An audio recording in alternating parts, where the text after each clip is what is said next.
Hello friends, कैसे हैं आप लोग। आज हम पढ़ेंगे CVKG 003 में माया कैलेंडर।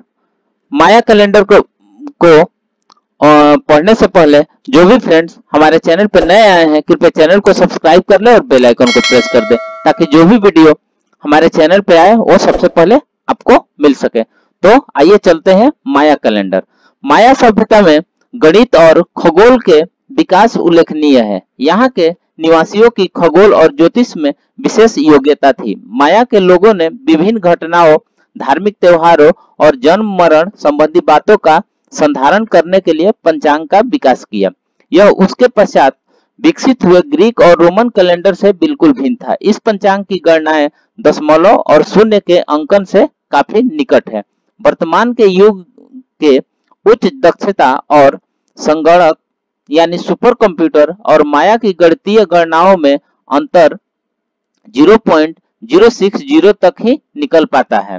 इसके लिए भारतीय पंचांग गणनाओं में भी 60 डिग्री को मानक विचलन माना गया है। माया पंचांग में वर्षों की गणना दो प्रकार से की जाती है। इनमें से पहले प्रकार से एक साल में 290 दिन का होता है, दूसरे वर्ष में 365 दिन होते हैं। 365 दिन का काल तो निश्चित तौर पर सौर गति पर आधारित होता है, जबकि 260 दिनों का साल संभवतः 9 चांद्रमास का निकट होता है। इस तरह इसके 4 चंद्र वर्ष होने पर 3 सौर वर्ष ही पूरे होते हैं, जिसका सटीक तालमेल करते हुए वर्ष के आकलन के साथ साथ ही ग्रहण, नक्षत्रों और सूर्य ग्रहण, चंद्र ग्रहण तक इसके आकलन का उन्हें विशिष्ट ज्ञान होता था। माया कैलेंडर में तीन विधि से निर्धारित की जाती है। तिथि निर्धारण के लिए जौलकीन यानी ईश्वरीय पंचांग और हाब यानी लोक पंचांग को आधार मानकर गणना की जाती है। इन्हीं के आधार पर माया खगोलविद और ज्योतिषी भविष्यवाणी करते थे।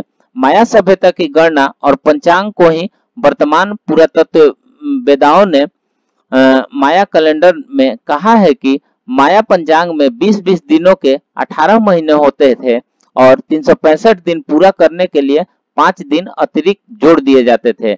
इन 5 दिनों में किसी भी प्रकार का सांसारिक कार्य करना वर्जित था। इन दोनों विधियों में दिनों की गणना की जाती है। आइए देखते हैं माया कैलेंडर के महीने। तो पाप, पहला इसको देख लेते हैं। पाप, कुओ, जीप, जाट्स, टीजेक, जूल, याक्सकिन, मेल, चेन, याक्स, जैक, से, मैक, कान, किन, मुआन, पैक्स, कयाब और कुंभू।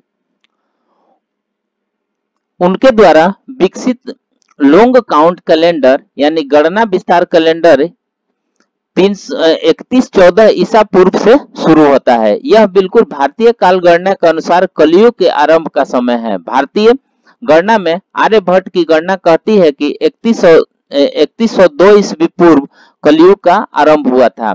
माया कैलेंडर बख्तूनों में बटा है। इस कैलेंडर के हिसाब से 374 साल का एक बख्तून होता है और पूरा कैलेंडर 13 बख्तूनों में बांटा गया है। भारत में एक कल्प में 14 मनवंतर माने गए हैं। इस प्रकार माया का एक काल गणना कल्प 13 बख्तूनों में बटा है।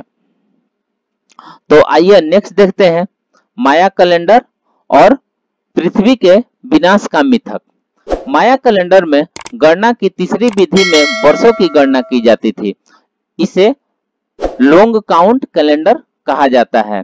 दिन गणना के अलावा मानव इतिहास हेतु लंबी गणना की भी आवश्यकता पड़ती है। हमने भारतीय काल गणना की इकाइयों के संदर्भ में देखा था कि इस प्रकार विशाल विशेषकर खगोलीय काल गणना के लिए युग, मनवंतर आदि की बड़ी इकाइयां बनाई गई थी।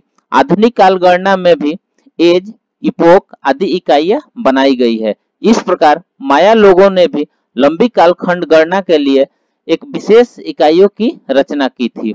उनकी इस गणना विधि को आज हम लॉन्ग काउंट कैलेंडर के नाम से जानते हैं। माया लोग इसे इजटाल चुंग कहते हैं।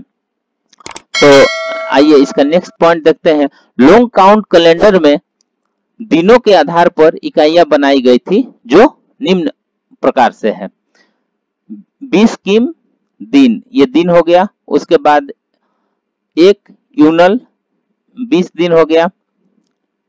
इसी तरह आप लोग देख सकते हैं कि ये इकाइयां जो लॉन्ग काउंट कैलेंडर के अनुसार बनाई गई है। इस प्रकार एक बख्तून लगभग 400 वर्षों का होता था। इस लॉन्ग काउंट कैलेंडर के एक चक्र में कुल 13 बख्तून हुआ करते थे, यानी माया के एक लॉन्ग काउंट कैलेंडर में कुल 5200 वर्ष होंगे। प्रत्येक 5200 वर्षों के बाद नया लॉन्ग काउंट कैलेंडर प्रारंभ होगा।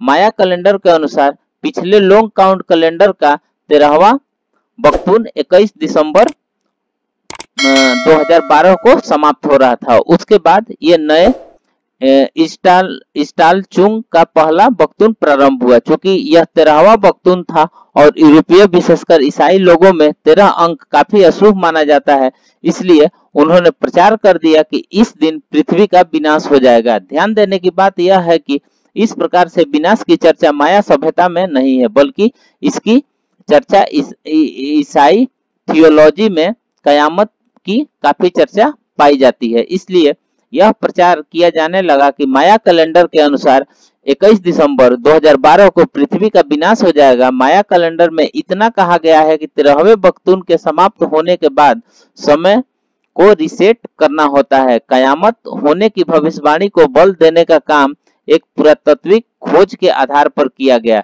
इस खोज में मेक्सिको में एक 1300 वर्ष प्राचीन शिलालेख प्राप्त हुआ था, जिसमें 13वें बख्तून की समाप्ति और सृष्टि और युद्ध के माया देवता बुलो नियुक्तों का चित्र बना हुआ था, जबकि यह गलत साबित हुआ। तो इस प्रकार आज हमने देखा कि CBKG 003 में माया कैलेंडर और माया कैलेंडर के पृथ्वी के विनाशक मिथक। तो फ्रेंड्स, तो फिर मिलते हैं नेक्स्ट वीडियो में। और वीडियो से जाने से पहले कृपया अपने फ्रेंड को शेयर कर दीजिए। तब तक के लिए धन्यवाद।